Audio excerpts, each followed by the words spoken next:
Hello दोस्तों, जय जगन्नाथ। मेरा चैनल इंडस्ट्रियल मैकेनिक गुरु में आपका स्वागत है। दोस्तों, आज हम आपको बताने वाले हैं, जैसे कि आप थंबनेल में देख रहे हैं, मोस्ट इम्पोर्टेंट चीज़ कन्वेयर बेल्ट। यानी कन्वेयर बेल्ट का जो कौन सा पार्ट्स है, उसका फंक्शन कैसा है, उसका ऑल पुली के बारे में इस वीडियो में हम आपको बताएंगे। और बेल्ट कन्वेयर कितना जो स्ट्रक्चर होता है, कितना डिग्री में बैठता है, इसके बारे में भी आपको बताने वाले हैं। दोस्तों, पहले हम जानेंगे कन्वेयर बेल्ट होता क्या है, यानी कि what is conveyor belt. Conveyor belt is a mechanical handling instrument that is used to transfer material from one place to another place. यानी कि कन्वेयर बेल्ट एक मैकेनिकल इंस्ट्रूमेंट होता है जिसका काम ये होता है, जो मटेरियल होता है एक जगह से दूसरा जगह लाने में आपका मदद करता है। ये होता है कन्वेयर बेल्ट। दोस्तों, अब हम नेक्स्ट जानेंगे उसका पुली के बारे में, यानी कन्वेयर बेल्ट में ऑल जो पुली होता है इसका बारे में जानेंगे। तो पहले ये देखिए हेड पुली। तो हेड पुली को हम लोग ड्राइव पुली भी बोलते हैं। तो 2 नंबर आपका हो गया टेल पुली, उसके बाद स्नो पुली, बेंड पुली, टेको पुली। और टेको पुली का दूसरा नाम हो गया ग्रेवाइट पुली। तो ये होता है जो आपका जो 5 पुली लगता है, इसका फुल नेम। दोस्तों, अब नेक्स्ट हम जानेंगे ऑल पार्ट्स के बारे में। तो इसका पार्ट्स कौन सा ये देखिए। फर्स्ट हो गया आपका हेड पुली। तो ये बीच में आपको हेड पुली हो गया। हेड पुली के दोनों साइड में आपका प्लम्बर ब्लॉक, यानी जो बेरिंग उसमें फिटिंग रहता है, ये होता है उसका बेरिंग प्लम्बर ब्लॉक। और जो लास्ट में आपको देख रहे हैं, जो गियर बॉक्स और हेड पुली को जॉइंट करता है, वहाँ पर वो आपको हो गया जो पिन बुश कपलिंग, वो आपको दोनों को जॉइंट करके रखता है। और नेक्स्ट ये देखिए आपका वर्म व्हील गियर बॉक्स। तो जनरली जितना भी आपका जो कन्वेयर लाइनिंग होता है, उसमें मोस्टली आपको वर्म व्हील गियर बॉक्स लगता है। और ये हो गया आपका मोटर, और बीच में आपको हो गया पिन बुश कपलिंग। तो यहाँ पर भी कहाँ जगह में आपको टायर कपलिंग भी लगा जाता है। तो नेक्स्ट ये देखिए आपका स्नो पुली। स्नो पुली आपका हेड पुली का पास में लगा रहता है। ये आपको स्लिपेज करने में दिक्कत नहीं करेगा, इसलिए वहाँ पर आपको स्नो पुली लगा जाता है। अब नेक्स्ट आपका हो गया टेल पुली। टेल पुली आपका सबसे पीछे रहता है, और टेल पुली के ऊपर में ये हो गया सेफ्टी गार्ड, और सेफ्टी गार्ड के पास में हो गया ZSS, यानी जीरो लिमिट स्विच। तो बेल्ट कन्वेयर का जो सेफ्टी का बारे में, फुल उसका सेफ्टी का बारे में हम एक वीडियो आपका पहले भी छोड़ चुके हैं, आप उसको चाहे तो देख सकते हैं।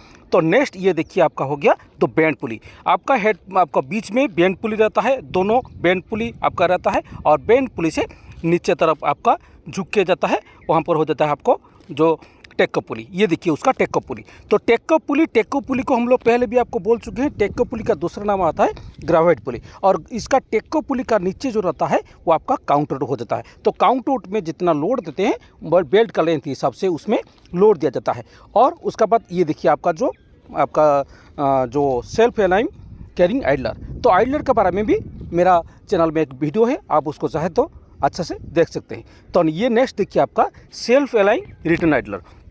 तो सेल्फ अलाइन रिटर्न का मतलब ये होता है, ये आपका पीछे तरफ रहता है, ये आपको जो बेल्ट को मूवमेंट करने में मदद करता है। ये देखिए आपका रिटर्न आइडलर। तो रिटर्न आइडलर का काम ये होता है, वो आपको बेल्ट को नीचे तरफ सपोर्ट देके रखता है। ये होता है रिटर्न आइडलर का काम। तो नेक्स्ट ये देखिए कैरिंग आइडलर। जैसे रिटर्न आइडलर आपका नीचे तरफ रहता है, और बेल्ट का जो ऊपरी पोजीशन को आपको कैरिंग आइडलर इसका लोड को रखता है। और इसके बाद ये देखिए आपका इम्पैक्ट आइडलर। तो इम्पैक्ट आइडलर आपका कहाँ रहता है, जहाँ पर आपका जो मेटल जो रिसीविंग होता है चूट के पास में, वहाँ पर आपको इम्पैक्ट आइडलर लगा रहता है। नेक्स्ट आपको देखिए पुलकर स्विच। तो पुलकर साइड स्विच आपका हेड पुली से लेकर पीछे तक आपका टेल पुली तक बीच में लगा रहता है, और वायर के साथ में लॉक होकर रहता है। कुछ भी आपका प्रॉब्लम आता है बेल्ट में सेफ्टी के चलते, उसको खींचने के बाद बेल्ट अपने आप रुक जाता है। ये होता है पुलकर स्विच। तो नेक्स्ट ये देखिए BSS। तो BSS का जो हैंडल होता है, वो आपका दोनों तरफ में रहता है। जो हैंडल के पास में ये काम होता है क्या ना, बेल्ट जब अपना जब ज़्यादा साइड हो जाएगा तो अपने आप ट्रिप हो जाएगा। तो बेल्ट गिरने का जो चांस रहता है साइड होने के बाद, इसलिए क्या होता है, वो आपका साइड होने के बाद अपने आप रुक जाएगा। तो नेक्स्ट ये देखिए कन्वेयर बेल्ट। तो कन्वेयर बेल्ट कुछ लेयर में आपका रहता है, और कन्वेयर बेल्ट का कुछ साइज रहता है, कन्वेयर का टाइप्स रहता है। ये नेक्स्ट वीडियो में आपको बताएंगे। ये हो गया आपका कन्वेयर बेल्ट का फुल डिटेल। दोस्तों, नेक्स्ट हम जानेंगे बेल्ट कन्वेयर जो स्ट्रक्चर होता है, यानी कन्वेयर बेल्ट कितना डिग्री में मोस्टली बैठता है। तो ये आपका होता है 13 से 17 डिग्री तक मोस्टली रहता है। वो आपका मटेरियल का ऊपर डिपेंड करता है, कहाँ पर आपका जो आयरन होता है, कहाँ पर पेलेट जाता है, कहाँ पर कोयला जाता है, वहीं पर आपको जो छोटा चीज़ें आपको जैसे फाइन्स मेटेरियल जाता है, ये सब आपका जो मटेरियल का ऊपर डिपेंड करता है कितना डिग्री में रखना है। वो आपको मटेरियल का ऊपर डिपेंड करने के बाद आपका ड्राइंग हिसाब से वो बैठता है। तो मोस्टली इसका हो गया आपका 13 से 17 डिग्री तक रहता है। दोस्तों एक छोटा सा रिक्वेस्ट है, यदि आप मेरा चैनल में नया है तो चैनल को लाइक कर दीजिएगा, सब्सक्राइब करके बेल आइकन को दबा दीजिएगा ताकि हर वीडियो का नोटिफिकेशन आपका पास पहुंच सके। डेली हम field related video, mechanical video इस चैनल में डेली अपलोड करते रहते हैं। आप उसको देखिए, कुछ भी प्रॉब्लम आता है तो आप उसको कमेंट कर सकते हैं। वीडियो को स्किप मत कीजिएगा, उसको अंत तक देखिएगा। ये वीडियो थोड़ा सा लंग हो रहा है लेकिन बहुत इंटरेस्टिंग चीज़ आपको बताने में टाइम लगता है, इसीलिए थोड़ा सा अच्छा से बताने के लिए इस वीडियो को थोड़ा सा हम लंग किए हैं। दोस्तों अब हम आपको अच्छा सा समझाने के लिए आपको फील्ड में ला रहे हैं। तो फील्ड में ये देखिए हेड पुली। तो हेड पुली के पास में जैसे कि हम पहले आपको बोल चुके हैं, आपका दोनों तरफ में बेरिंग ब्लॉक है, वो आपका बेरिंग ब्लॉक आपका स्ट्रक्चर में बैठा हुआ है और साथ में आपका पिन बूस्ट कपलिंग है, उसका साथ में आपका वर्म व्हील गियर बॉक्स है।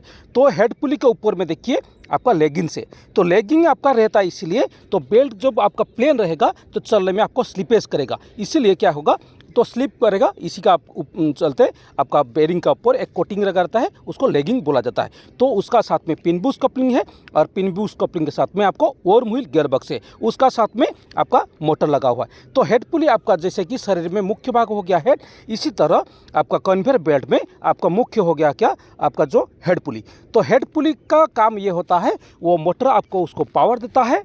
जब मोटर उसको पावर देता है वो आपका जो वर्म व्हील गियर बॉक्स होता है वो घूमते रहता है, और घूमने से क्या होगा आपका पावर देता है हेड पुली में। जब हेड पुली आपका चलता है उसी तरह आपका जब हेड पुली चलेगा उसी के साथ में ऑल कन्वेयर से लेकर आपका पुली तक सब में आपका लोड आ जाएगा और मटेरियल को एक जगह से दूसरा जगह आपका जो डिस्चार्ज करेगा। तो नेक्स्ट ये देखिए जो वर्म व्हील गियर बॉक्स, तो टेम्पररी ये देखिए मोस्टली क्या होता है, तो जितना भी आपका जो कन्वेयर बेल्ट होता है तो कन्वेयर बेल्ट में आपका मोस्टली क्या होता है ना वर्म व्हील गियर बॉक्स लगा रहता है। तो उसका पास ये देखिए स्नब पुली, स्नब पुली आपका हेड पुली के पास में लगा रहता है। तो स्नब पुली का काम क्या होता है, जो बेल्ट कन्वेयर होता है तो ऊपर से एक लेयर जाता है, नीचे से एक लेयर जाके तो चारों तरफ में घुमा रहता है।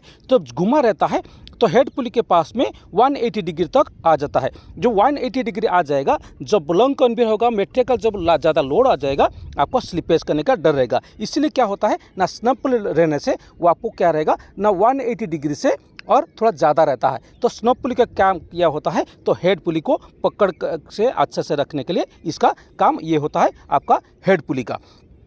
नेक्स्ट ये देखिए आपका जो आइडलर होता है, तो आइडलर ये देखिए रिटर्न आइडलर। तो जितना भी आइडलर आपका लगा रहता है कन्वेयर लाइन में, इसका कोई लोड नहीं रहता है, इसका कोई पावर नहीं रहता है। ये क्या काम करते हैं ना, जब आपका बेल्ट आपका लोड में चलता रहता है तो ये अपने आप घूमता रहता है। ये देखिए जो सेल्फ अलाइंग रिटर्न आइडलर है, ये आपका बेल्ट का नीचे तरफ रहता है। इसका काम क्या होता है, जो नीचे तरफ का बेल्ट जब आपको एडजस्ट करने पड़ेगा तो उसी टाइम में उसको एडजस्ट करने से ये आपका उसी काम में आता है। ये देखिए आपका पुलकर स्विच, तो ये पुलकर स्विच का काम क्या होता है, हेड पुली से लेकर आपका टेल पुली तक बीच बीच में लगा रहता है। ये देखिए जो वायर है, तो वायर जो होता है वो आपका पीछे से लेकर आगे से लेकर पीछे तक आपका लगा रहता है। तो उसको जब सेफ्टी का चलते कुछ भी प्रॉब्लम आ जाता है उसी टाइम में क्या करते हैं, जो पुलकर का जो वायर होता है उसको खींचने से बेल्ट अपना बंद हो जाता है। नेक्स्ट चीज़ ये देखिए सेल्फ अलाइंग कैरिंग एडलर। तो इसका काम क्या होता है, जैसे कि सेल्फ अलाइंग रिटर्न एडलर का काम होता है, इसी तरह ये आपका जो ऊपर पोजीशन का जो बेल्ट होता है ये उसको जो एडजस्ट करने के लिए ये आपका बीच बीच पे लगा रहता है। और सेल्फ अलाइंग रिटर्न एडलर, सेल्फ अलाइंग आपका जो कैरिंग एडलर होता है आपका दोनों तरफ में जो गाइड रहता है, ये बेल्ट को साइड करने के लिए नहीं देगा, इसलिए वहाँ पर आपका लगा देता है। नेक्स्ट चीज ये देखिए आपका बैंड पुली। बैंड पुली आपको एक कन्वेयर में 2 बैंड पुली लगा रहता है। दोस्तों ये आपको इंटरव्यू क्वेश्चन आपको हम बोल रहे हैं, तो आपको पूछा जाता है एक कन्वेयर में कितना पुली लगा रहता है, तो इसका आंसर आप दीजिएगा आपका 6 लगता है, 3 लगता है और 2 लगता है। जैसे कि जितना लंग कन्वेयर होता है वहाँ पर आपको क्या रहता है, हेड पुली, टेल पुली, स्नब पुली, 2 बैंड पुली और 1 टेकअप पुली रहता है। और कहाँ पर मतलब छोटा छोटा कन्वेयर में लेकिन ज़्यादा लोड जहाँ पर आ जाता है वहाँ पर क्या होता है ना हेड पुली रहता है, टेल पुली रहता है और पास में आपको स्नब पुली रहता है। और जहाँ पर ज़्यादा लोड नहीं रहता है, जो छोटा कन्वेयर होता है वहाँ पर आपको 2 पुली रहता है। तो 2 पुली में क्या होता है, एक हेड पुली हो गया, एक तो टेल पुली हो गया।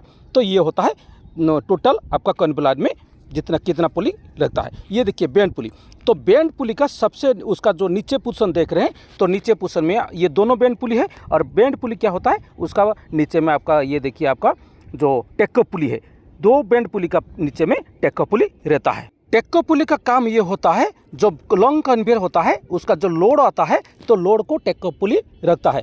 टेक्को पुली का ठीक नीचे में आपको एक काउंटर रहता है। तो काउंटर जो बॉक्स काउंटर का जो बॉक्स रहता है उसी बॉक्स में बेल्ट का लेंथ हिसाब से बेल्ट में कौन सा मटेरियल जाएगा उसी हिसाब से उसमें रेत भर दिया जाता है। रेत नहीं तो कुछ भी भारी चीज़ उसमें ज़्यादा करके उसमें रेत भरा जाता है, नहीं तो कुछ भारी चीज़ उसमें भरा जाता है, ताकि वो जो बेल्ट आपका लोड में चलेगा वो बेल्ट आपको स्लिपेज होगा, इसके चलते वहाँ पर आपको लोड देकर रखा जाता है। और नेक्स्ट ये देखिए आपका जो बेल्ट उसमें कुछ ज़्यादा रहता है। टेक्को पुली में थोड़ा बेल्ट आपको 8 मीटर 10 मीटर लॉन्ग में आपको, नहीं तो 4 मीटर 5 मीटर का थोड़ा बेल्ट ज़्यादा रहता है। तो इसीलिए वहाँ पर लगाता है। जो बेल्ट आपका डैमेज हो जाता है बीच में जब कट जाता है तो उसी को आपको क्या करते हैं, उसी को थोड़ा टेक्को पुली को ऊपर उठा के जॉइंट करने में मदद होता है। इसलिए वहाँ पर आपको जो टेक्को पुली में बेल्ट आपका ज़्यादा रहता है। ये होता है आपका टेक्को पुली का काम। नेक्स्ट हम जानेंगे बेल्ट कन्वेयर के बारे में। तो बेल्ट कन्वेयर आपका जो दो टाइप का मोस्टली होता है, एक हो गया HR बेल्ट, दूसरा हो गया M24 बेल्ट। तो दोनों बेल्ट में फ़र्क ये रहता है, HR बेल्ट आपका जहाँ पर हीट मटेरियल चलता रहता है वहाँ पर आपको HR बेल्ट लगा रहता है। जहाँ पर आपको सॉफ्ट मटेरियल यानी कोल्ड मटेरियल लगा रहता है चलता है वहाँ पर आपको M24 का बेल्ट लगा रहता है। तो नेक्स्ट वीडियो में हम आपको बताएंगे ये सब का फुल डिटेल्स, हम दूसरा वीडियो आपको बताएंगे। तो नेक्स्ट ये देखिए आपका जो BSS तो बेल्ट शो स्विच। तो बेल्ट शो स्विच का काम ये होता है, जैसे कि पुल कोर स्विच आपका बीच बीच में हेड पुल से लेकर आपका टेल पुल तक बीच बीच में लगा रहता है, उसी तरह आपका जो BSS होता है वो आपका बीच बीच में लगा रहता है। तो BSS का काम ये होता है, जब मटेरियल आपके पास चलता रहता है तो बेल्ट थोड़ा साइड होता है। तो साइड जब हो जाएगा तो मटेरियल आपको गिरने का चांस रहता है। इसलिए जब आपका बेल्ट अपने आप थोड़ा ज़्यादा साइड हो जाएगा वो आपका क्या होगा ना, बेल्ट अपने आप ट्रिप हो जाएगा। ये देखिए स्कॉट रबर। तो स्कॉट रबर फ्रेम का साथ में आपका नीचे तरफ आपका रबर रहता है। तो इसका काम ये होता है, रिसीविंग के चूट के पास में लगा रहता है और जहाँ पर बैक फिल्टर लाइन रहता है वहाँ पर भी आपको स्कॉट रबर लगा रहता है। तो स्कॉट रबर का काम ये होता है, मटेरियल को दोनों तरफ का डिस्चार्ज होने के लिए आपका डिस्चार्ज नहीं होने के लिए नहीं देगा, इसका काम ये होता है। तो ये देखिए इम्पैक्ट डाइडर। तो इम्पैक्ट डाइडर का काम यह होता है, जहाँ पर आपका चूट का रिसीविंग मतलब मटेरियल जब रिसीविंग होता है वहाँ पर आपको इम्पैक्ट डाइडर लगा रहता है। तो इसका काम ये होता है, कोई भी चीज़ जब ऊपर से नीचे गिरता है, कुछ भी आपको फोर्स में नीचे गिरता है तो फोर्स का जो लोड होता है उसको वो आपको कन्वर्ट करेगा। यानी कि जब ऊपर से जो मटेरियल गिर रहा है उसका कुछ फोर्स में गिर रहा है, वो डायरेक्ट आपका बेल्ट में उसका लोड आ रहा है। वहाँ पर यदि हम प्लेन दे देंगे तो बेल्ट आपका डैमेज होने का चांस रहता है। इसीलिए वहाँ पर आपको इम्पैक्ट डाइडर रहता है। तो इम्पैक्ट डाइडर का ऊपर जो रबर कोटिंग रहता है उसका काम ये होता है, जब मटेरियल आपको ऊपर से फोर्स होकर नीचे गिरता है उसका जो लोड आता है वो लोड को ऑब्जर्व कर लेता है। रबर का जो कोटिंग रहता है उसका वो लोड को ऑब्जर्व कर लेता है और बेल्ट को डैमेज होने के लिए नहीं देता है। नेक्स्ट ये देखिए आपका टेल पुली। तो टेल पुली आपका सबसे पीछे रहता है और टेल पुली के साथ में आपको ZSS का स्विच लगा रहता है। तो ZSS स्विच का काम ये होता है, एक बार क्या होता है, बेरिंग का डैमेज होने का चलते, नहीं तो कुछ भी का प्रॉब्लम का चलते टेल पुली अपने आप रुक जाता है और हेड पुल चलता है। इसका क्या होगा ना, अपने आप जो बेल्ट आपका डैमेज होने का चांस रहता है। इसलिए यहाँ पर आपको ZSS का स्विच लगा रहता है। और ये देखिए टेल पुली के पास में सेफ्टी गार्ड लगा रहता है। तो सेफ्टी गार्ड से क्या होगा ना, टेल पुली में कोई मतलब कुछ भी मटेरियल आपका फंस सकता है, कोई काम करने के टाइम में आपका कुछ फंस सकता है, इसलिए वहाँ पर आपको सेफ्टी गार्ड लगा जाता है। दोस्तों कन्वेयर लाइन में जो 5 पुली रहता है उसमें हेड पुली और टेल पुली का लेंथ बराबर रहता है, लेकिन हेड पुली सबसे बड़ा रहता है, इसका वो डिब्बी थोड़ा ज़्यादा बड़ा रहता है। लेकिन जो टेक्को पुली और जो बेंड पुली और जो स्नोप पुली ये चारों आपका बराबर रहता है, इसका लेंथ OD ये आपका बराबर रहता है। दोस्तों आज हम बेल्ट कन्वेयर का फुल डिटेल्स मतलब अच्छा से आपको समझाने के लिए बहुत कोशिश की है। आशा करता हूँ ये वीडियो आपके लिए बहुत हेल्पफुल होगा। और कुछ भी आपका प्रॉब्लम आता है आप हमको कमेंट के माध्यम से भी बोल सकते हैं। इसका फुल डिटेल्स से लेकर आपका उसका फंक्शन कैसा है, इसका जो जितना भी पार्ट्स है उसको हम अच्छा से आपको समझाने के लिए कोशिश कर रहे हैं। आशा करता हूँ ये वीडियो आपके लिए बहुत हेल्पफुल होगा। यही से field related video, mechanical video मेरे चैनल में हम डेली अपलोड करते रहते हैं, आप उसको देखिए। कुछ भी प्रॉब्लम आता है तो आप हमको कमेंट भी कर सकते हैं। फिर हम नेक्स्ट वीडियो डालेंगे, तब तक रहते हैं। नमस्ते, जय जगन्नाथ।